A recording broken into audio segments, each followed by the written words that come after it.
Hi everyone, how are you? I hope so you all are fine. तो आज की इस वीडियो के अंदर हम डिस्कस करने वाले हैं अपना नया टॉपिक, एक नया कंसेप्ट। और you can say we are going to start with the new chapter of macro economics, that is problem of deficient demand and excess demand. So chapter 9 we will start, that is problem of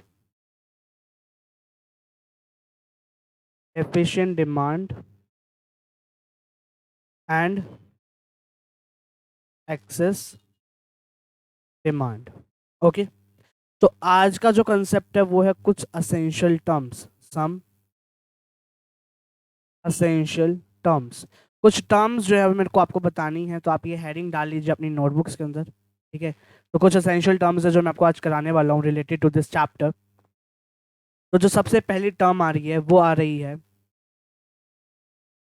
full employment. क्या आई? Full employment. Full employment क्या होता है? कौन बताएगा full employment क्या होता है? तो ये कैसे सिचुएशन होती है जहां पर हमारा एडी इज इक्वल टू क्या होता है, एएस होता है, but along with fuller utilization of resources, fuller utilization of resources के साथ, ठीक है। तो इसका मतलब क्या है? ये इम्प्लाई क्या करता है? दिस इम्प्लाइज, ये इम्प्लाई क्या करता है कि यहाँ पर कोई भी एक्सेस कैपेसिटी नहीं है, there is no excess capacity in the economy. और मतलब क्या है कि यहाँ पर ना ही कोई अनएम्प्लॉयमेंट है। नो एक्सेस कैपेसिटी का मतलब क्या है कि नो अनएम्प्लॉयमेंट इज देयर, ठीक है। यू लो, मैं टेढ़ा हो गया, देख लो अब, ठीक है।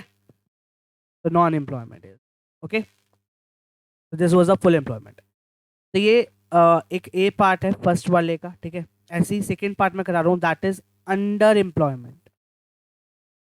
अंडर एम्प्लॉयमेंट का मतलब क्या है भैया? इसका मतलब भी वही है कि A D is equal to A S है, बट along with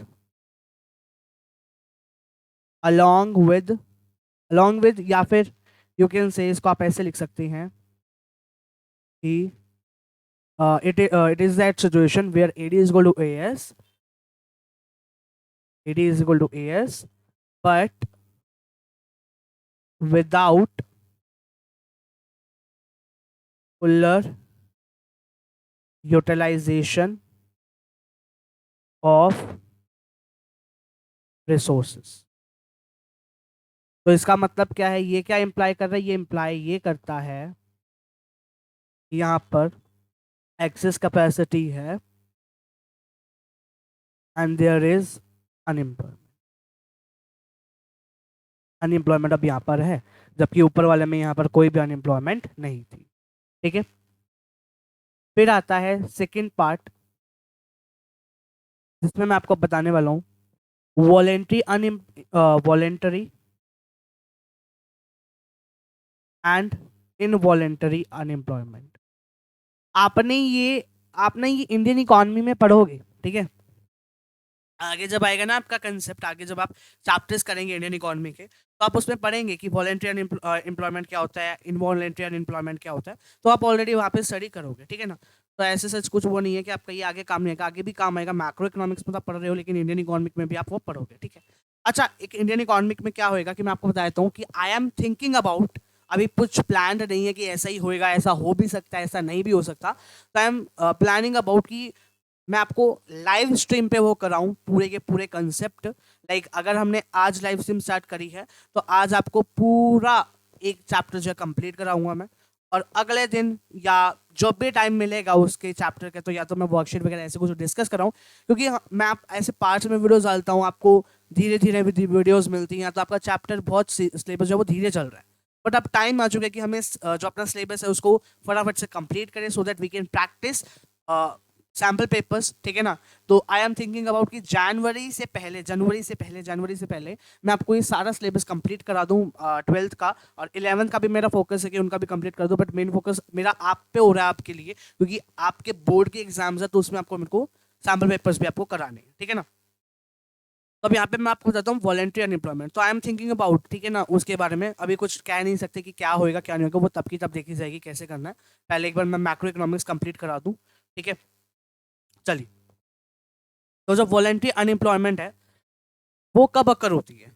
बेटा ध्यान से सुनना, वॉलेंट्री एंड इनवॉलेंट्री बहुत ही इंपॉर्टेंट कंसेप्ट है, क्योंकि यहाँ से ना आपका क्वेश्चन आ सकता है एक ऐसे में कि आपको स्टेटमेंट दे देंगे कि बताओ इनमें से वॉलेंट्री कौन सा है, इनवॉलेंट्री अनएम्प्लॉयमेंट कौन सी है स्टेटमेंट, ठीक है ना।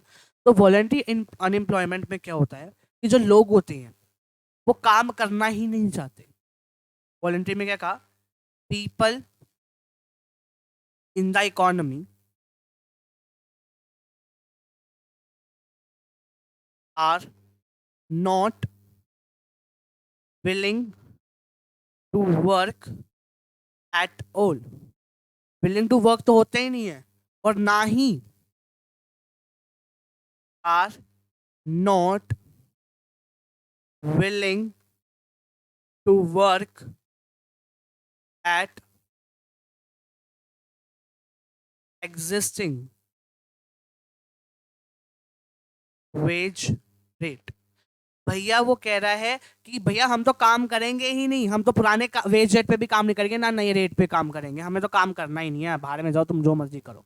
उनको कोई मतलब नहीं हो रहा, वो कह रहे हैं भैया हमें तो काम करना ही नहीं है, तुम जो मर्जी कर लो, हम काम नहीं करेंगे, हम काम नहीं करेंगे, ठीक है ना। चलिए, तो इनवॉलेंट्री में क्या कहता है? इनवॉलेंट्री क्या होता है? इनवॉलेंट्री में बेटा लोग, जो पीपल है, वो एग्जिस्टिंग वेज रेट पे काम नहीं करना चाहते। पीपल, वही लाइन है तो मैं दोबारा नहीं लिख रहा, people in the economy are not willing to work at existing wage rate. Existing wage rate पे काम नहीं करना चाहते, एग्जिस्टिंग वेज रेट पे काम तो करना नहीं चाहते, but but they are willing to work. वो काम करना चाहते हैं पर एग्जिस्टिंग वेज रेट पे काम नहीं करना चाहते, उसको हमने क्या कहा? Involuntary unemployment. थर्ड टाइप आता है आपके सामने अब, and that is natural unemployment. Natural unemployment में क्या होता है कि ये वो तरह की अनएम्प्लॉयमेंट है, या यू कैन से कि एम्प्लॉयमेंट तब अकर होती है फॉर द 15 to 20 days। 15 से 20 दिन के अंदर जब लोग काम नहीं करते, मतलब यहाँ पे जब गैप आ जाता है 15 से 20 दिन का, जब लोग अपनी वन जॉब से टू अनदर जॉब शिफ्ट करते हैं, या तो इस वजह से, या फिर वन सीजन से अदर सीजन पे। भैया वन सीजन से अदर सीजन पे मतलब कि फार्मर जो होता है, भैया फार्मर जो है वो काम करता है, राइट, खेती बाड़ी करता है, क्रॉप्स उगाता है। तो अगर वो जैसे गर्मियां चल रही तो गर्मियों के क्रॉप्स उगेंगे, सर्दियों में सर्दियों के उगेंगे, तो जब वो गर्मी से सर्दी के क्रॉप्स उगाने में शिफ्ट करता है तो वहां पे कुछ दिन का गैप आता है, 15 to 20 days का। तो उस दिन में जो वो फार्मर अनएम्प्लॉय होता है, क्योंकि उसमें तो वो पैसा कमा ही नहीं, तो अनएम्प्लॉयमेंट होगी, तो उसको हम कहते हैं नेचुरल अनएम्प्लॉयमेंट, ठीक है। अब ये जो है जॉब की वजह से भी हो सकता है, कुछ सीजन की वजह से भी चेंज हो सकता है, टेक्नोलॉजी की वजह से चेंज हो सकता है, और बहुत सारे फैक्टर्स की वजह से जो है गैप आ सकता है, ठीक है। ये जनरली टू टाइप्स का होता है अनएम्प्लॉयमेंट। एक होता है हमारा फ्रिक्शनल, और एक होता है हमारा स्ट्रक्चरल। तो फ्रिक्शनल होता है, वो होता है कि एक सीजन, वन सीजन से अनदर सीजन हो गया, या from one job to another job हो गया।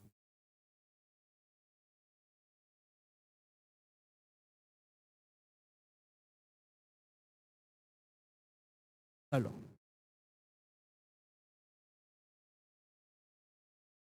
यार क्या हो रहा है ये? चलिए,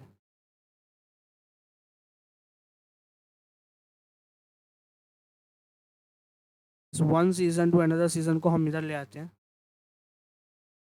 तो इससे क्या हो जाएगा, हमारे पास डिफरेंस क्रिएट हो जाएगा।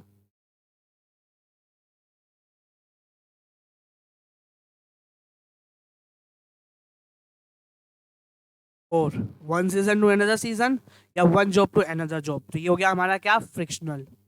या फिर अगर यहाँ पे टेक्नोलॉजी की वजह से चेंज आता है, टेक्नोलॉजी की वजह से चेंज आता है, जॉब अनएम्प्लॉयमेंट आती है, तो उसको हमने क्या कहा? स्ट्रक्चरल अनएम्प्लॉयमेंट कहा। तो भैया मैं आ रहा हूँ, देख लो अब, ठीक है। तो दिस वाज द थिंग, ठीक है। तो ये होता है नेचुरल अनएम्प्लॉयमेंट। तो ये 3 तरह की अनएम्प्लॉयमेंट मैंने आपको पढ़ाई है, कुछ एसेंशियल टर्म्स है जो आपको पढ़नी है इसमें। पहला है full employment, natural under employment, दूसरा वॉलंटरी इनवॉलंटरी अनएम्प्लॉयमेंट और तीसरा नेचुरल अनएम्प्लॉयमेंट।